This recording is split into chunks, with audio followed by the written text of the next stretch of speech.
A day in my life as a full-time content creator mom. For today's video, pumunta pala kami sa zoo. Tara, samahan nyo kami. At eto nga pala yung biyahe namin papuntang Bigan City. Kasi nga dito located yung Baluarte Zoo. Maaga pala kaming gumayak para mas maaga din kaming makating sa aming pupuntahan. Eto na, nakarating na kami sa Bigan City. At first stop, kakain muna kami kasi gutom na ang mga person. At ayan, tumingin na kami ng aming uupuan at mag-order na rin kami ng aming kakainin. Eto nga pala yung mga ulam nila dito. At yung hinahanap ni Kuya Kurt is wala yung noodles daw na may sabaw. And fast forward nga, pagkatapos namin kumain is gumayak na kami and tada, nakarating na kami dito sa Baluarte. At di ko na nabidyohan yung entrance, no. Makikita mo na dito yung mga nagbebenta ng mga souvenir. And ayan, tara, samahan nyo kami. And the adventure begins at Baluarte Zoo. At eto nga pala yung papasok dyan sa loob at dyan tayo magpaparegister. Habang papasok na tayo dyan is sa exit naman ako papasok. Ay nako, Diyos ko. Siyempre magre-register yung isa sa atin, ilista yung pangalan din kung ilan kayong papasok. And syempre ilalagay din kung taga saan kayo, 'di ba? Bali 9 pala kami dyan. 6 adult and 3 kids. After ng register, syempre magbabayad na tayo kung ano yung i-a-avail natin. Pero inabil ko na yung 6 station para mas marami tayong makita today. And last kasi na-avail namin is yung 3 station lang. Kaya onte lamang yung nakita namin. And last na punta namin is buntis pa si Camille noon and wala pa si baby Kaylee. At bago sila umalis, pasyal muna kami dito sa Baluarte Zoo at ayan na siya ngayon, magto 2 years old na sa September. Ang sarap kasing bumalik, hindi nakakasawa as long nag-e-enjoy yung mga bata, diba? Why not? Kung nag-e-enjoy ang mga bata, syempre nag-e-enjoy na rin yung mga magulang. Ay wow, ang haba na pala ng hair ko. And syempre, bago ka pumasok, bibigyan ka ng tatak. Hindi ko rin alam kung para saan. And syempre, para makita natin lahat, sasakay tayo sa coaster. At makikita mo dito yung mga cub, no? Yun, mga lion. And first stop natin is dito tayo sa camel. Magpapakain tayo. Pakain po ng damo. Hindi po tayo ang ipapakain. Siyempre yung number natin, number 50. Kaya ire-register natin yung number natin para sunod-sunod tayong makasakay sa coaster. At ito yung mga kasamahan natin naghihintay. Pila-pila lamang po para makasakay din yung iba. Kahit paulit-ulit mo nakikita ang mga animals na to, hindi nakikasawa. Bakit kaya? Lumalabas din yung pagka-inner child mo. At eto nga, trinay natin magpakain. Ayan, at muntik nang kinain yung kamay ko. At kiyaw ko dyan. Happy ka girl, nakita mo na yung mga kamukha mo. Char, paras lang naman kaming malaking bunganga. Takot nga mag-try si Kuya Ken, baka daw kainin yung kamay niya. Habang hinihintay nga natin, tawagin yung number natin.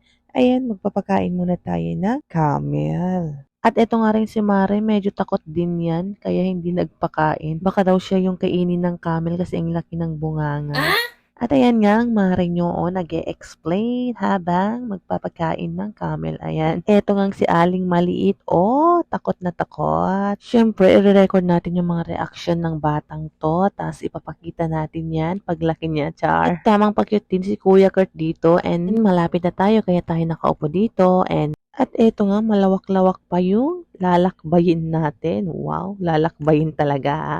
Meron din kambing dito. At ayan, nakasakay na tayo at makikita natin dito ang ostrich. Ay, salamat at meron ng sasakyan ngayon. Kasi noon, hindi kami na-inquire na meron parang sasakyan. Kasi paakyat dito, ang hirap-hirap umakyat para kang umaakyat sa bundok. Beshi. At ayan, amazed na amazed nga ang batang maliit. At next na makikita nito, kangaroo na. Kangaroo. At syempre, tamang video ang Mare nyo kasi for the content. And ayan, nakarating na tayo dito sa second station, ang Safari Gallery. At syempre, pagpasok mo, meron nagpipicture. Excuse me po, papasok lang po kami. Syempre, pagpasok mo, may makikita kang fuchsia. Wow! Siyempre, pagpasok, makikita mo push mo daw yung pinto.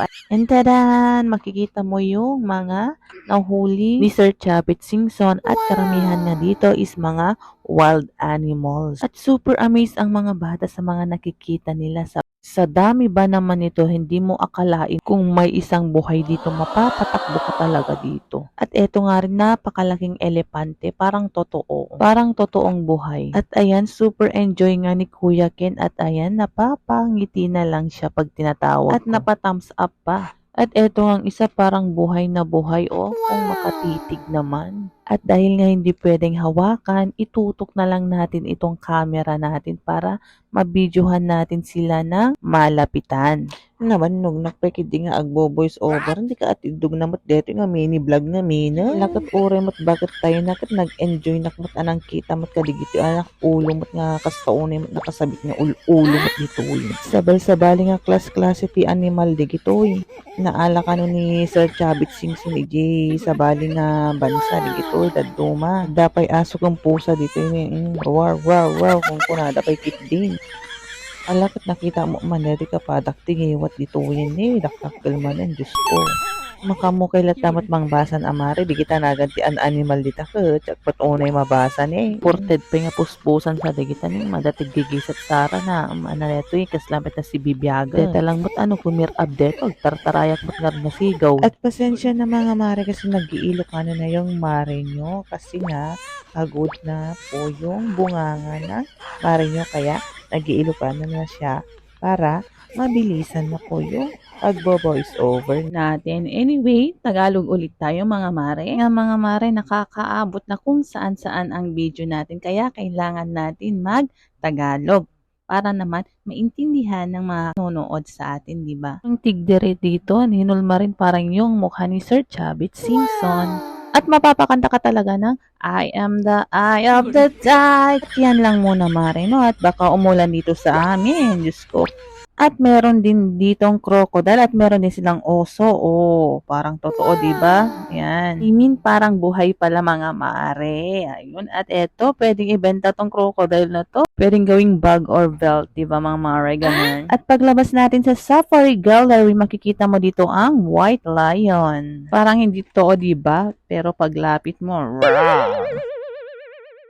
Ito nga si Aling Maliit, parang gustong magpa-picture sa White Lion. Ayan. At yan, pagbibigyan natin si Aling Maliit kasama sina Maring Nox at Kuya Ken. At syempre, sasama rin ako para matry din natin, no, kahit minsan. At ayan na nga, puntahan na natin yung White Lion para makapagpa-picture na tayo at para agad-agad matapos na din. At ayan na nga, nalapitan na nga natin yung White Lion at nag-ask ako kay Kuya para i-video niya tayo para may remembrance tayo sa White Lion. Dirty white pala. At napakabait naman pala ng White Lion na to. Oh, hawak-hawakan ko siya. Pero si Kuya Kent nga hindi makalapit kasi takot. Ayan, naghihiyaw na naman dyan. At ayan na nga, napagbigyan ng batang maliit. Ayan, at nakakapit sa mama. At nagpapakitang gilas din si White Lion. Ayan. Salamat nga kay Kuya kasi pinagbigyan niya tayong i-video niya yung White Lion. At ito nga si Maring Nox, hindi na gumagalaw sa takot. Oh. At ayun, nakalapit na rin si Kuya Ken sa wakas. At ayan. At nasama na siya sa picture natin with the White Lion. White Lion tayo ng White Lion dito. Baka ma-vash tayo. Yan po kasi ang tawag nila dyan, mga mare. White Lion. At syempre, kung ano yung tinatawag nila, syempre yun na rin yung tawag natin. Alam nga naman, brown lion or yellow lion. At ayan na nga, nagkanda bulol-bulol na ang mare nyo. At ganito pala ang bunganga ng white lion, oh. O siya mga mare, hanggang dito na lang. At abangan nyo ang part 2 ng ating adventure sa Baluarte Zoo. Thank you for watching. See you again on my next one. Bye!